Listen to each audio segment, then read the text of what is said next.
Hello everyone. So in this video we'll be covering the NCERT exercises questions जो end में दिए रहते हैं of the chapter the pot maker. Also previous video में we have covered the line by line explanation along with the in-text questions. तो अगर आप लोगों से मिस हो गया हो तो you can just check it out in on our channel.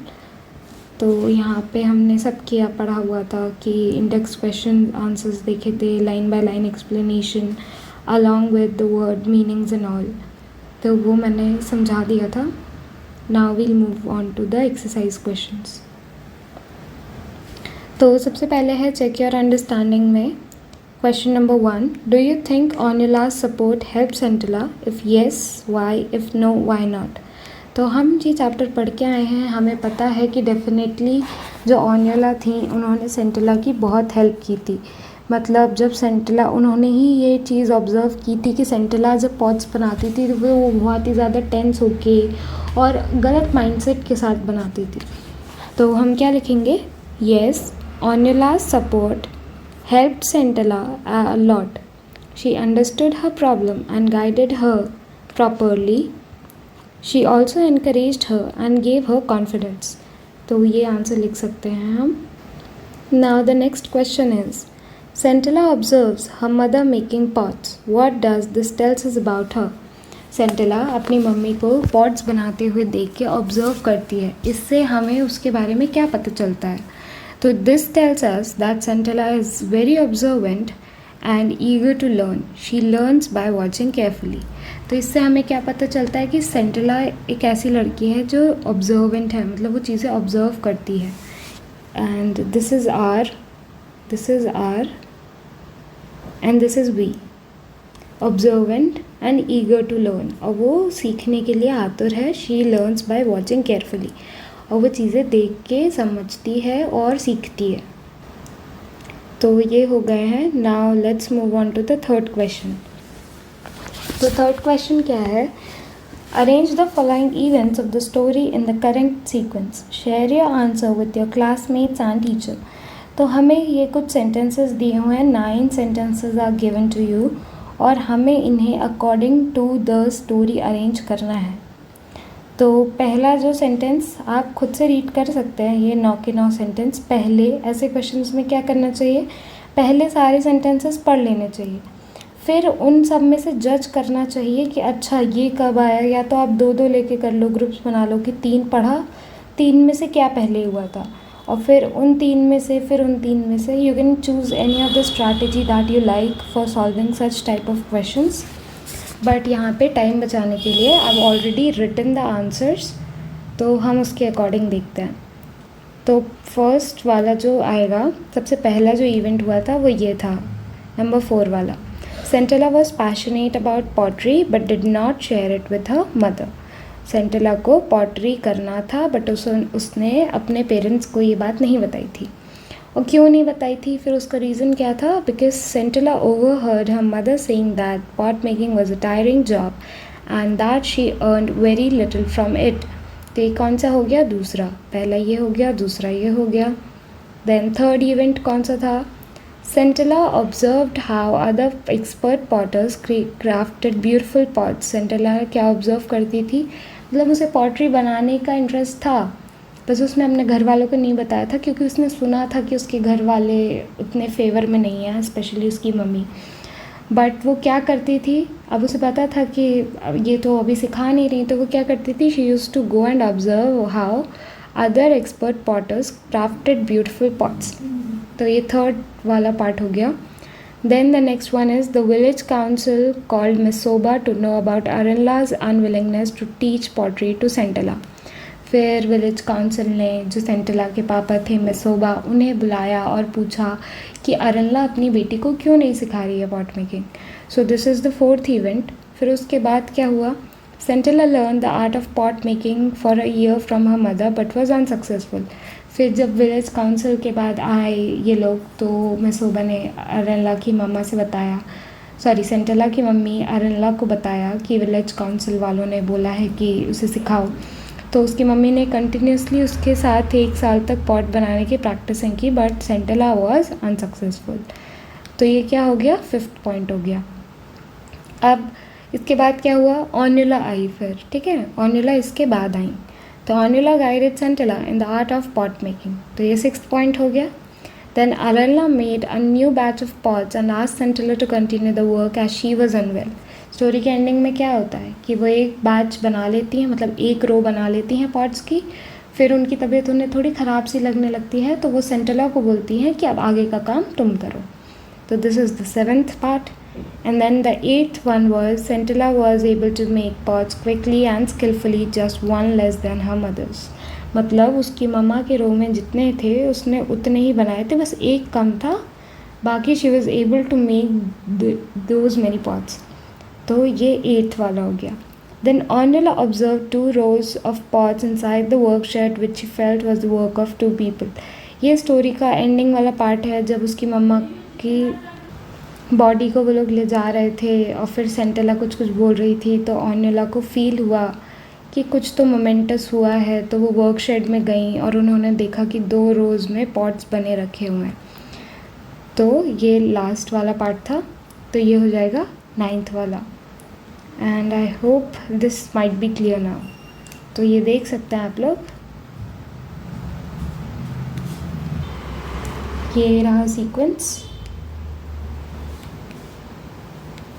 Now the next part is critical reflection. Critical reflection में सबसे पहले हमें एक्सट्रैक्ट दिया हुआ है।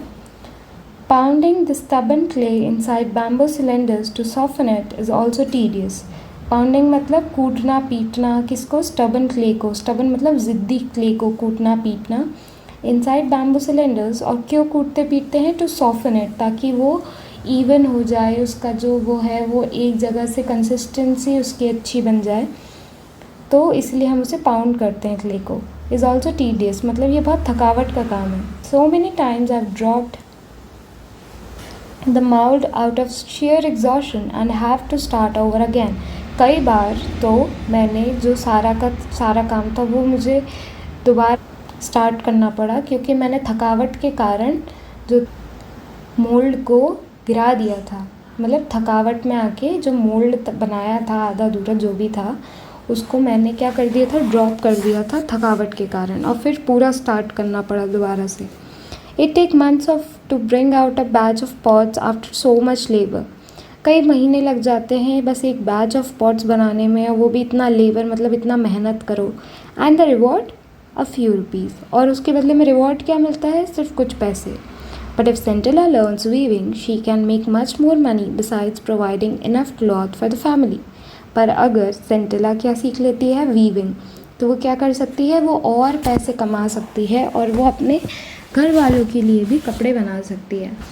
Weaving is not messy like pot making and can be done indoors in all season. तो जैसे pot making करेंगे तो कहीं यहाँ मिट्टी लग रही है, कहीं हाथों में मिट्टी लग रही है, कहीं कपड़ों में मिट्टी लग रही है, तो वो मेसी काम हो जाता है। वीविंग इज़ नॉट मेसी, और हम उसे अंदर भी कर सकते हैं हर सीज़न में। अब पॉट मेकिंग तो हर सीज़न में घर के अंदर तो कर नहीं सकते मिट्टी वाला काम।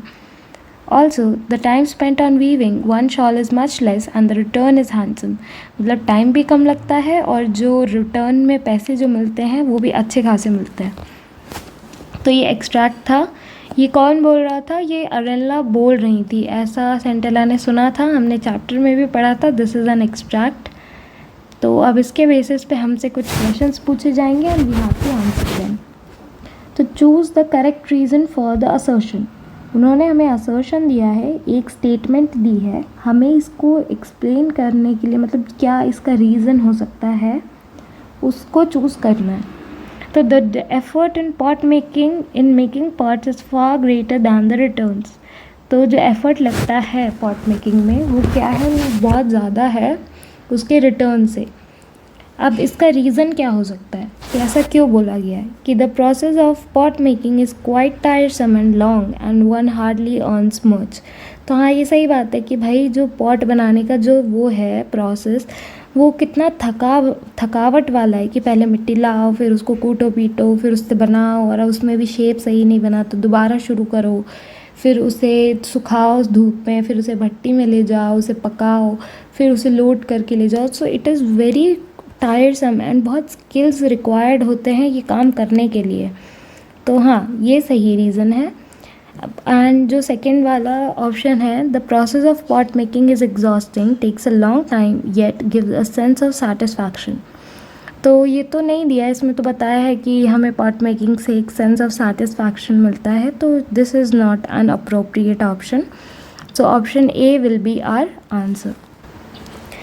अब नेक्स्ट क्वेश्चन में पूछा है, why does Arenla want Scintilla to learn weaving. Arenla क्यों चाहती है कि सेंटिला वीविंग सीखे। तो ऐसा क्यों है, Arenla wants Scintilla to learn weaving because it is easier, क्योंकि वीविंग करना उतना टायरसम नहीं है, उतना मेसी काम नहीं है। Less tiring, can be done indoors, takes less time and the return is handsome. तो अभी हमने ये वाले में पढ़ा ही था कि मेसी नहीं होता, इंडोर्स में कर सकते हैं, सारे सीजन्स में कर सकते हैं, टाइम कम लगता है और रिटर्न अच्छा मिलता है। तो ये सारे रीजंस हम इस आंसर में लिख सकते हैं। तो ये लिखा हुआ answer, you can refer to it. Now the next question is, state one advantage that weaving has over pot making as per the extract. वैसे तो बहुत सारे एडवांटेजेस हैं कि मेसी कम होता है, कम थकावट वाला काम होता है, घर के अंदर भी कर सकते हैं, कम टाइम लगता है, बट जो एक मेन पॉइंट है, जो मेन फैक्टर है, तो वो क्या है कि उसमें टाइम कम लगता है and the return is handsome. उसका जो रिटर्न ऑन इन्वेस्टमेंट है, ROI, वो अच्छा है, कि मतलब टाइम भी कम लग रहा है और जो हमें उसके बदले में जो प्रॉफिट हो रहा है वो भी अच्छा खासा हो रहा है हमें, और ज़्यादा हो रहा है। तो ये लिख सकते हैं हम कि it takes less time and the return is handsome. तो ये इन्हें एक ही एडवांटेज पूछा था, तो हमने एक लिख दिया। नाउ द फोर्थ क्वेश्चन है, choose the sentence that uses the word handsome in the same way as in the extract। मतलब जैसे एक वर्ड होता है तो उसका ज़रूरी नहीं है कि एक ही मीनिंग हो।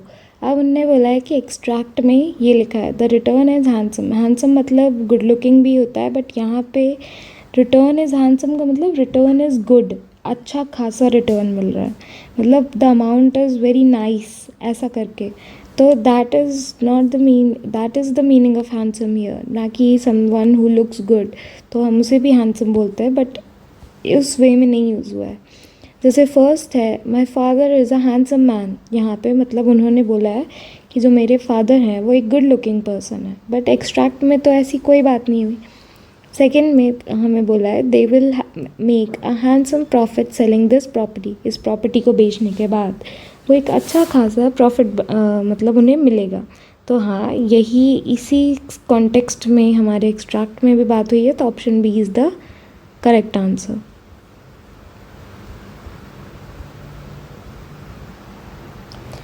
Now the next question is, and the reward, एक क्वेश्चन मार्क के साथ, एंड द रिवॉर्ड। तो इसका what is the author's purpose of using a question mark here. यहाँ में हमसे पूछा है कि ऑथर ने क्वेश्चन मार्क क्यों लगाया है। तो जब हमने पोम्स में भी हम पढ़ते हैं कि वो क्वेश्चन, जैसे हमने भारत और लैंड पढ़ा था, तो उसमें भी जो पोएट थे उन्होंने काफ़ी ज़्यादा क्वेश्चंस पूछे थे कि which other river can match her grace. तो ये क्वेश्चंस पूछे थे, but these questions are not कि हमें इनका आंसर मिले, है ना। इसलिए नहीं पूछते हैं ये क्वेश्चंस ताकि हमें वो एक्सपेक्ट कर रहे होते हैं कि जो रीडर्स हैं या जो ऑडियंस है वो उन्हें उसके आंसर्स दें। No, these questions are not for getting answers, these questions are written, मतलब उन्हें लिखते हैं ताकि वो किसी चीज़ को हाईलाइट करें, उस पॉइंट को हाईलाइट करें, उस चीज़ पे एम्फसाइज करें। जैसे हम बोलते हैं ना कि पढ़ा तो था पर मार्क्स क्या आए, तो हम ये नहीं पूछ रहे कि मार्क्स क्या आए हैं, हम ये पूछ रहे हैं कि यार पढ़ा तो था पर मार्क्स ही नहीं आए। तो हम बोल रहे हैं उस पॉइंट को कि पढ़ा तो था पर मार्क्स क्या ही आए। तो आप ये नहीं पूछ रहे हैं कि क्या ही आए, we are emphasising on that, we are highlighting that point. The author's purpose, तो हम ऐसा लिखेंगे कि the author's purpose of using a question mark here is to show disappointment and to emphasise that the return is less. तो ऐसा अपन बोलते हैं ना कि और रिटर्न में क्या मिला हमें। हम पूछ नहीं रहे होते हैं कि हमें रिटर्न में क्या मिला, हम तो एक बात बता रहे होते हैं कि क्या ही मिल गया। तो दैट इज़ इट। तो ये we can write it like this. अब जो नेक्स्ट एक्सट्रैक्ट है उसमें लिखा हुआ है कि Anila saw taking out some clay and the implements from her basket quietly. She watched Scintilla's clumsy efforts to make a pot and noticed that Scintilla was too tense. तो ऑन्युला ने क्या देखा कि सेंटिला क्ले निकाल रही है और जो अपने औजार होते हैं जो भी होता है वो बास्केट से चुपचाप निकाल रही है। तो उन्होंने देखा सेंटिलास क्लमजी एफर्ट्स, मतलब क्लमजी मतलब कि ढंग से नहीं, मतलब कहीं कुछ इधर गिराना कहीं उधर कुछ इधर गिराना, मतलब नॉट अच्छे तरीके से नहीं करना। To make a pot and notice that Scintilla was too tense, वो बहुत टेंस होके कि मतलब बनाना ही है ऐसे करके बना रही थी। As a result the clay seemed unable और unwilling to yield the right shape. तो ऐसा लग रहा था कि क्ले खुद बनना ही नहीं, शेप देना ही नहीं चाहती है इस वजह से। When Scintilla wearily let the misshapen lump fall flat on the ground, तो जब सेंटिला मतलब ट्राई कर करके थक गई, फ्रस्ट्रेट हो गई, तो उसने जो ये मिसशेपन लंप था, मतलब जो व्हील पे नहीं लगते अपन लंप टाइप का कि, और फिर उसी से बनाते हैं उसको शेप देके, तो जब उसने उसको छोड़ दिया और वो गिरा ग्राउंड पे फ्लैट होके, तब ऑन्युला आई। Onula went to her and said, don't worry little one, I shall teach you how to make a perfect pot. Scintilla watched in amazement as Onula fashioned a beautiful pot and asked her to try again. तो उन्होंने उनसे कहा कि चिंता मत करो छोटी बच्ची, मैं तुम्हें सिखाऊंगी कि एक परफेक्ट पॉट कैसे बनाते हैं। और फिर सेंटिला ने अमेजमेंट में देखा कि कैसे ऑन्युला ने एक ब्यूटीफुल पॉट बना दिया और सेंटिला से दोबारा ट्राई करने को कहा। तो first question is complete the sentence with an appropriate reason. हमें एक सेंटेंस दिया और उसे हमें कंप्लीट करना है एक अप्रोप्रिएट रीज़न के साथ। ऑन्युला feels Scintilla's effort at making a pot is clumsy because she was too tensed and unable to shape the clay properly. ऑन्युला को ऐसा क्यों लगा कि जो सेंटिला का एफर्ट है वो क्लमजी है, क्योंकि वो बहुत ही ज़्यादा टेंस थी और जो शेप नहीं दे पा रही थी क्ले को ढंग से। तो ये हो गया। Now the next question is choose the correct option to complete the following sentence. हमें जो है करेक्ट ऑप्शन चूज़ करना है, ये क्वेश्चन दिया हुआ है। Don't worry little one, I shall teach you how to make a perfect pot. This shows that Onula was. तो जब ऑन्युला ने कहा कि जो सेंटिला से कि छोटी बच्ची चिंता मत करो, मैं तुम्हें सिखाऊंगी कि एक परफेक्ट पॉट कैसे बनाते हैं, तो इससे हमें ऑन्युला के बारे में क्या पता चलता है कि ऑन्युला क्या थी। सिंसेयर का मतलब होता है ईमानदार, कि मतलब अपना टाइम, अपना जो काम है उसके प्रति वेरी सिंसेयर रहना, मतलब ईमानदार रहना। जेनरस मतलब दयालु होना, दूसरों के देना, है ना, उनकी मदद करना। फॉरगिविंग मतलब माफ़ कर देने वाला, जो इंसान माफ़ कर दे। थॉटफुल मतलब जो दूसरों के बारे में सोचे। थॉटफुल का मतलब बता दिया। और जेनरस तो उनने ऐसा सच किसी को फॉरगिव तो करना नहीं था, तो शी वॉज थॉटफुल, उन्होंने सेंटिला के बारे में सोचा। And she was kind enough to teach her how to make a pot and she was generous. तो हम क्या बोलेंगे, ऑन्युला क्या थी, thoughtful and generous. Onula was thoughtful and generous. Now the next question is which among the following is the effect of a cause. मतलब कोई कारण था, उस कारण से क्या हुआ, मतलब उसका इफ़ेक्ट क्या था। तो हमें बताना है कि किसी चीज़ का इफ़ेक्ट क्या था, उस चीज़ के होने से क्या हुआ। As a result the clay seemed unable और unwilling to yield the right shape. इसका कॉज क्या था कि सेंटिला बहुत टेंस होके पॉट बना रही थी, तो ये तो कॉज हो गया, है ना। इस कॉज से हुआ क्या, उसको इफ़ेक्ट बोलते हैं। जो कॉज से जो चीज़ होती है उसको इफ़ेक्ट बोलते हैं। तो कॉज क्या था कि सेंटिला बहुत टेंस हो के पॉट बनाने की कोशिश कर रही थी। तो as a result the clay seemed unable और unwilling to yield the right shape. तो हाँ, ये इफ़ेक्ट है और ये सही है, तो ये सही है। Onula saw her taking out some clay and implements from her basket quietly. ये तो कुछ नहीं है, कॉज इफेक्ट, ये तो कुछ भी नहीं है, तो ए ही ऑप्शन सही है। Now the next question is Onula fashioned a beautiful pot. Here the word fashion means, fashion के भी जैसे हैंडसम के बहुत सारे मीनिंग्स हमने देख लिए, तो वैसे ही फैशन के भी बहुत सारे मीनिंग्स हो सकते हैं। तो फैशन्ड का मतलब यहाँ पे क्या है, स्टाइल्ड या फिर क्रिएटेड। स्टाइल तो कुछ नहीं कर रहे हम, यहाँ फैशन की तो बात कर नहीं रहे हैं, हम किस चीज़ की बात कर रहे हैं, पॉट बनाने की बात कर रहे हैं। तो यहाँ पे फैशन का क्या मतलब है, क्रिएटेड। अब fifth question is, how might Centilla have felt when she saw the misshapen lump fall flat on the ground? तो सेंटिला को कैसा लगा होगा जब उसने इतना ट्राई किया होगा और उसके बाद भी जो मिसशेपन जो लंप था वो फ्लैट गिर गया होगा ग्राउंड पे, तो उसको कैसा लगा होगा? She might have felt disappointed and frustrated. तो सेंटिला बहुत ज़्यादा दुखी और फ्रस्ट्रेट हो गई होगी कि मैं बार बार ट्राई कर रही हूँ और ये मुझसे बन नहीं रहा है. तो she might have felt disappointed and frustrated. This is the answer. अब next is answer the following questions. हमारे पास 7 क्वेश्चन आंसर्स हैं. So the first question is, describe the process of pot making followed by expert pot makers as observed by Centilla. तो सेंटिला ने क्या observe किया था कि वो लोग जो पॉट मेकर्स थे वो पॉट्स कैसे बनाते थे, वो प्रोसेस जो था वो पूरा वो हमें बताना है. तो इसका आंसर है, Centilla observed that the clay was first mixed with water and pounded to make it soft. पहले जो हम रिवर बैंक पे जाते हैं, फिर वहाँ पे जो मिट्टी कलेक्ट करते हैं उसको बास्केट में भरते हैं, फिर उस मिट्टी को क्या करते हैं, पानी के साथ मिलाते हैं, उसका डो बनाते हैं, फिर उसे कूटते पीटते हैं ताकि वो क्या बन जाए, सॉफ्ट और इवन बन जाए. Then the potter placed the clay on the wheel and shaped it carefully using hands and a spatula. तो फिर एक व्हील होता है, आपने कई बार देखा भी होगा कि ऐसा ऐसा कुछ करके व्हील होता है, नीचे रखा रहता है, फिर यहाँ पे लंप जो डाला जाता है, फिर हाथ से और जो एक स्पैचुला होता है उससे उसे शेप दिया जाता है.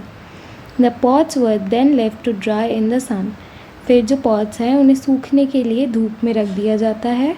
After that they were arranged in a kiln. Kiln मतलब क्या होता है, एक भट्टी होती है, मतलब एक सॉर्ट ऑफ जैसे ऐसा टाइप का कुछ होता है. यहाँ पे हम अंदर पॉट्स को रख देते हैं और यहाँ पे आग जला देते हैं, तो मतलब एक भट्टी टाइप की कह सकते हैं. With layers of hay and bamboo and fired carefully.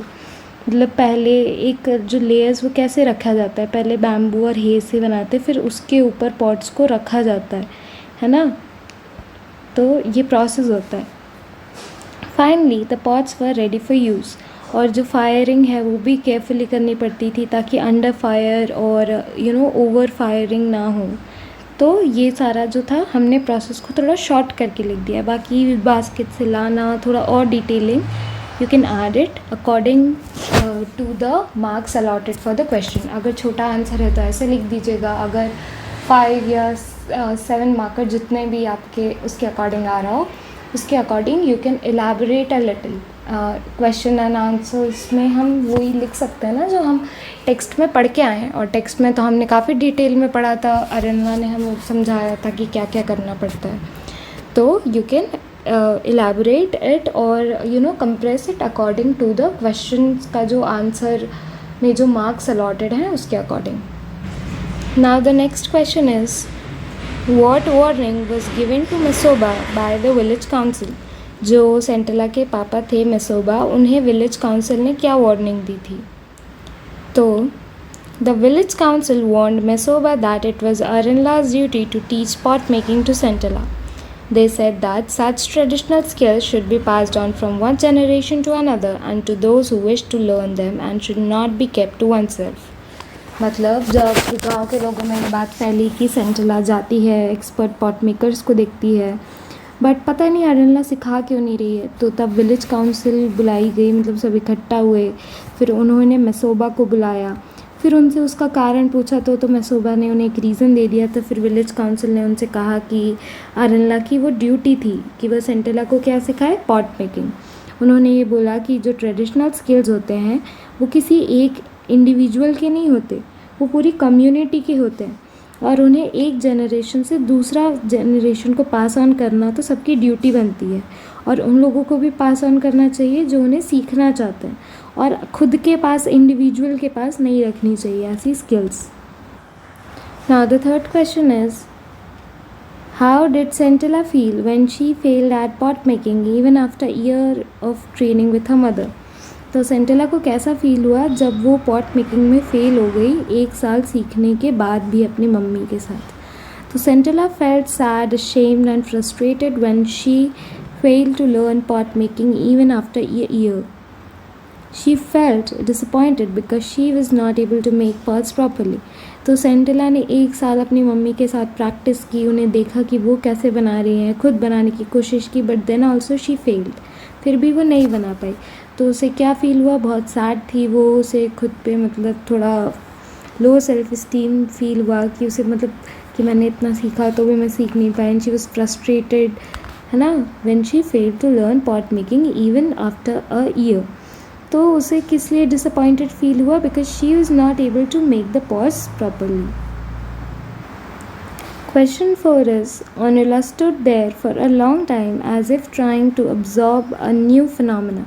Explain. Phenomena is मतलब something unusual sort of. तो ये कब की बात है, ये कब का सेंटेंस है, जब स्टोरी की एंडिंग में जब ओनुला ने देखा, वो वर्कशेड के अंदर गई, उन्होंने 2 रोज़ ऑफ पॉट्स देखे, तो फिर वो कैसे खड़ी थी वहाँ पे लंबे समय के लिए, as if she was trying to absorb, मतलब वो समझने की, थोड़ा प्रोसेस करने की कोशिश कर रही थी कि ये क्या हुआ क्या. तो इसका आंसर कैसे हम एक्सप्लेन करेंगे.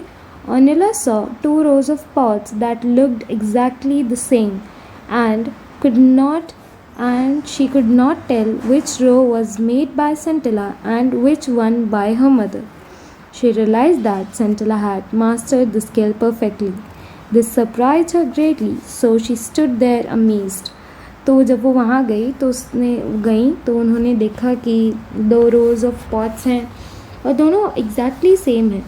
कोई ये बिल्कुल देख के नहीं बता सकता कि कौन सा सेंटिला ने बनाया था और कौन सा अरनला ने. तो इससे वो ये समझने की कोशिश कर रही थी कि ओके, अब सेंटिला भी एक्सपर्ट बन चुकी है एक पॉट मेकिंग में. तो वो वहाँ खड़ी थी अमेज़ होके, सरप्राइज़ होके, है ना, खुशी के मारे वो देख रही थी, समझने की कोशिश कर रही थी कि ओके फाइनली हो ही गया, a new pot maker was born. तो फिर वो वहाँ खड़ी रही अमेज्ड. ठीक है, ये we can write this answer. Now the next question is, the tradition and history of the people did not belong to any individual. What does this symbolize? तो जो ट्रेडिशन होते हैं और जो लोगों का जो पास्ट हिस्ट्री होती है वो किसी एक इंडिविजुअल का नहीं होता कि भाई अब फॉर एग्ज़ाम्पल मुगल्स, तो मुगल्स की जो हिस्ट्री है या फिर मराठास की जो हिस्ट्री है वो सिर्फ एक इंसान पे सेंटर्ड नहीं है कि इसी इंसान की हिस्ट्री है, इसी के पूर्वजों ने सब कर लिया, सब लड़ लिया. भाई वो तो पूरी कम्युनिटी थी ना, जो पूरे एरिया में जितने लोग थे, जितने सपोर्टर्स थे, पूरी कम्युनिटी को था. तो वो ट्रेडिशन और वो हिस्ट्री किसकी है, किसी एक की नहीं है, वो सबकी है. तो इससे क्या सिंबलाइज होता है, तो हमें उसे लिखना है.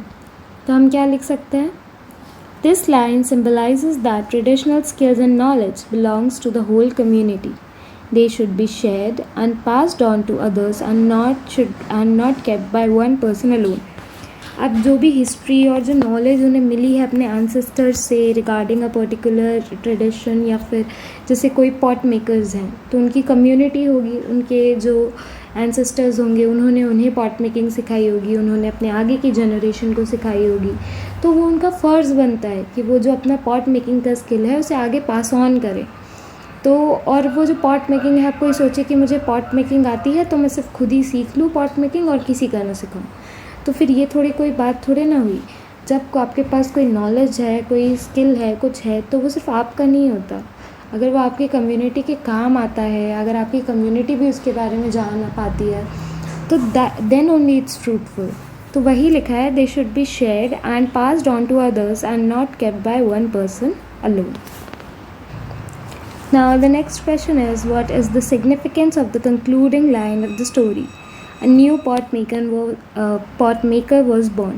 अब स्टोरी के एंडिंग में ये लाइन थी कि a new pot maker was born. तो उससे उसका क्या इम्पैक्ट था, मतलब उसका मतलब क्या था और उससे हम क्या इन्फर कर सकते हैं. तो this line means that Sentila has successfully learned the art of pot making. She has become skilled like her mother and a new pot maker has emerged to carry forward the tradition. तो भले ही अरनला जो सेंटिला की mummy थी उनकी उस time पे death हो गई थी, बट जब ओनुला ने देखा कि जो पॉट्स थे कोई बता ही नहीं पा रहा था कि मतलब वो समझ ही नहीं पा रही थी कि कौन सा अरनला ने बनाया है और कौन सा सेंटिला ने बनाया है. तो इससे हम ये इन्फर कर सकते हैं कि जितनी स्किल्ड, जितनी एक्सपर्ट सेंटिला की मम्मा थी अरेनला, उस स्किल में, पॉट मेकिंग में, अब उतनी ही स्किल्ड सेंटिला हो गई है। तो सेंटिला ने वो कम्प्लीटली सीख लिया है and now she has emerged as a new pot maker, जो कि अब ये जो ट्रेडिशन था पॉट मेकिंग का उसको कैरी फॉरवर्ड करेगी, क्योंकि अरेनला की मम्मी तो फिर रही नहीं है एट दी एंड। तो अब आगे कौन ले जाएगा ये ट्रेडिशन? सेंटिला। तो इसीलिए उन्होंने बोला कि अ new pot maker was born. Now the next question is, what is the role of perseverance in pursuing one's dream? Elaborate with reference to Sentila. Perseverance मतलब भले ही आपको वो काम बोरिंग लग रहा हो या आप थक गए हो या फिर वो काम मुश्किल लग रहा हो, बट आप उस काम को करना नहीं छोड़ते, आप हार्ड वर्क और डेडिकेशन के साथ वो काम करते रहते हो, तो दैट इज़ परसिवरेंस। तो परसिवरेंस का क्या रोल होता है एक इंसान को अपने ड्रीम्स अचीव करने में? तो हमें किसका रेफरेंस देना है? सेंटिला। इस टाइप के जो क्वेश्चंस हैं वो आजकल हमारे एग्ज़ाम्स में बहुत आता है कि आपको एक कोई मोरल वैल्यू दे देंगे, उसे लिख देंगे, फिर बोलेंगे इस चैप्टर के कॉन्टेक्स्ट में बताओ। जैसे आपको कुछ लाइंस पैट्रियोटिज़म के बारे में दे देंगे और फिर बोलेंगे explain with reference to the poem Bharat our land, है ना। और जैसे इस वाली कहानी से कुछ भी दे देंगे, जैसे परसिवरेंस एक वैल्यू है, एक क्वालिटी है, वो दे देंगे, फिर बोलेंगे explain with the reference of this that chapter. तो ऐसे क्वेश्चंस आजकल एग्ज़ाम में बहुत आते हैं, तो आपको इनको लिखने की प्रैक्टिस और वो सब कर लेनी चाहिए एक बार एग्ज़ाम में बैठने से पहले। तो ये हम कैसे लिखेंगे, कैसे एक्सप्लेन करेंगे परसिवरेंस को? पहले तो हम लिख देंगे कि परसिवरेंस होता क्या है। Perseverance means continuing to work hard without giving up. भले ही वो काम कितना टफ हो जाए, कितना मोनोटोनस हो जाए, कितना भी बोरिंग हो जाए, हम उस काम को करना नहीं छोड़ते, हम वो काम करते रहते हैं। तो means continuing to work hard without giving up. Centella showed perseverance as she kept trying to learn pot making even after many failures. तो वो कितनी बार फेल हुई, पहले तो उसे सीख ही नहीं पा रही थी, उसकी मम्मी उनकी मम्मी जो थी उन्हें सिखाने ही नहीं चाह रही थी। फिर उसके बाद उसने पॉट मेकिंग सीखी, तो फिर भी वो 1 साल ट्रेनिंग करने के बाद भी जो थी पॉट मेकिंग नहीं कर पा रही थी। तो वो कई बार फेल हुई, but she didn't give up. With practice, patience and guidance from Onula, she finally became successful. This shows that perseverance helps us achieve our dreams. तो फिर फाइनली ऑन्योला ने उसे गाइड किया, उसे बताया कि इतना टेंस होके मत बनाओ, और फिर फाइनली सेंटिला ने पॉट्स बना ही लिए थे। तो ये लिख सकते हैं। Now the next question is vocabulary and structures in context, इस वाले टॉपिक के ऊपर है। तो read the highlighted words in the following sentences from the text. She taught Centella how to dig the clay with dough, load it on her carrying basket. Centella was a quick learner and turned the clay into malleable dough, pounding the stubborn clay inside bamboo cylinders to soften it. The highlighted words describe the tools and the materials required in the process of pot making. Now classify the words या फिर phrases given in the box as shown in the table below. One example for each category has been done for you. तो हमने क्या देखा कि ये जो highlighted words हैं वो क्या हैं? क्ले है तो वो रॉ मटेरियल है। डाव क्या होता है? एक टाइप का टूल होता है, इम्प्लीमेंट होता है जिससे हम मिट्टी को डिग करते हैं। कैरिंग बास्केट जिसमें हम सामान लोड करते हैं, अनलोड करते हैं। देन फिर क्ले, डो आ गया, बैम्बू सिलेंडर्स। तो ये सब क्या होते हैं?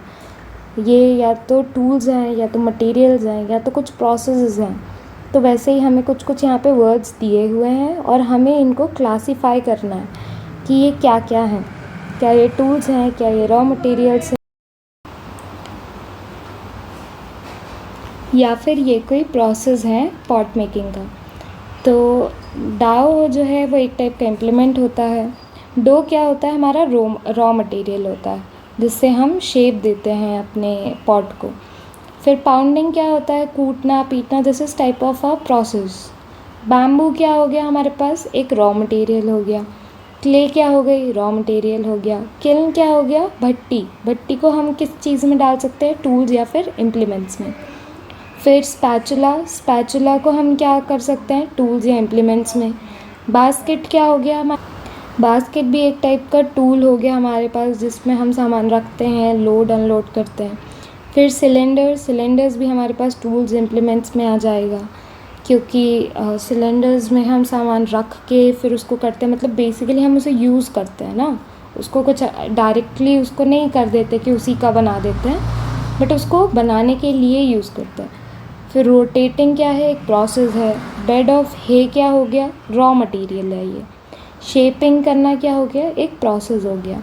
तो ये जितने भी वर्ड्स जो यहाँ पे थे ये लिखे हुए हैं इन तीनों कैटेगरीज़ में, कि टूल्स हैं, इम्प्लीमेंट्स है, रॉ मटेरियल्स है या फिर प्रोसेस है। तो ये हो गया। अब आगे कुछ वर्ड्स दिए हैं। Notice the use of the following words in the text. Pittance मतलब क्या होता है, बहुत कम पैसे, जैसे कोई काम करे और फिर उसके बदले में ऐसे चंद पैसे मिलना, तो दैट इज़ पिटेंस। फिर रुपीज़ मतलब जैसे जो पैसे होते हैं। रिवॉर्ड मतलब किसी कोई आपने काम किया उसके बदले में आपको इनाम मिला, तो दैट इज़ रिवॉर्ड। रिटर्न मतलब आपने कुछ किया उसके बदले में आपको कुछ मिला, तो दैट इज़ रिटर्न। तो आगे का क्वेश्चन पढ़ लेते हैं पहले। These words relate to livelihood and economic aspects that are crucial for any enterprise, business या फिर vocation। vocation मतलब कोई skillful काम करना, जैसे पॉट मेकिंग वगैरह, उसको vocation बोलते हैं, जॉब कोई सा। तो हमें क्या करना है, and find the meanings of the following words related to the economy. इन वर्ड्स के हमें मीनिंग्स ढूंढने हैं और इन पे फिर हमें सेंटेंस भी बनाना है। Now frame sentence using each word.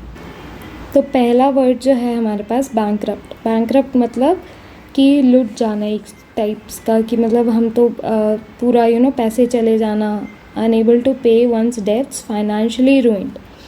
Financially मतलब बिल्कुल बर्बाद होना, दैट इज़ बैंकरप्ट। क्रेडिट का मतलब trust given to a person to pay later for goods received. Credit मतलब कि जो हम ट्रस्ट देते हैं, जैसे अरेला क्या थी, लोगों की ट्रस्टेड थी, तो उसने क्या कर लिया, क्रेडिट पे क्या ले लिया, सामान ले लिया, और फिर वो पे कब करेगी, बाद में, तो दैट इज़ क्रेडिट।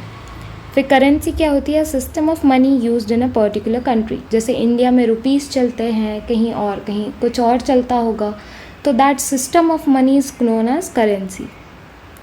फिर डेप्ट मतलब कर्ज, a sum of money owed to someone, किसी से आपने कर्जा उधार कुछ लिया हो, तो दैट इज़ डेट।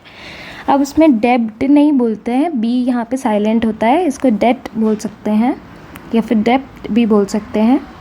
फिस्कल मतलब relating to government revenue, specially taxes, जो टैक्सेस वगैरह की जो बातें होती हैं, दैट इज़ फिस्कल। इन्फ्लेशन क्या होता है, महंगाई, जब वैल्यू के अकॉर्डिंग जो है वो मनी का जो प्राइस है वो बहुत बढ़ जाए, सो दैट इज़ इन्फ्लेशन।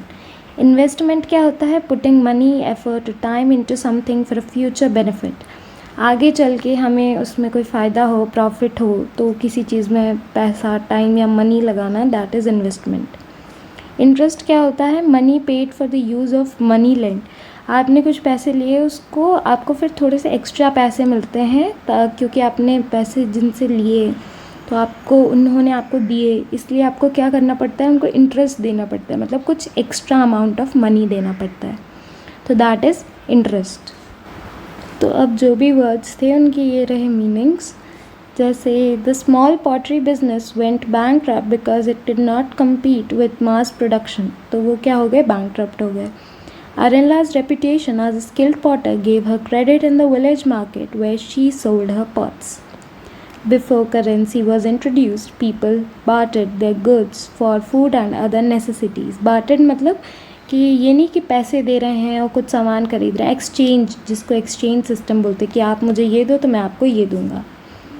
फिर उसके बाद the family worked hard to get out of the debt. The government's new fiscal policy included industries to help artisans better incomes. Due to inflation, the cost of raw materials for pot making has increased. Learning a traditional craft like pottery is an investment of time and energy that can pay off over a lifetime. The bank charged a high rate of interest on the loan the man had taken to buy materials. तो ये हो गए meanings और उनके sentences. और यहाँ पे किन किन वर्ड्स के मीनिंग्स हैं उन्हें हाईलाइट कर दिया गया है ताकि पता करने में आसानी हो। जैसे यहाँ पे बैंकरप्ट का ये सेंटेंस है, ये क्रेडिट का है, ये करेंसी का है, ये डेब्ट का है, ये फिस्कल का है, ये इन्फ्लेशन का है, इन्वेस्टमेंट और इंटरेस्ट का है। तो इनके मीनिंग्स ये रहे इनके मीनिंग्स, ये रहे इनके सेंटेंसेस। इसके आगे का जो है ये ग्रामर पोर्शन वो हम वीडियो के नेक्स्ट पार्ट में कवर करेंगे, नहीं तो ये बहुत ज़्यादा ही लेंदी बन जाएगा। तो अब इसके बाद का ये जो क्वेश्चन नंबर 3 है, यहाँ से from till here we have completed our part 1 of the exercises. अब यहाँ से हम अपना पार्ट 2 में कवर करेंगे। So stay tuned for part 2 and keep learning. Thank you.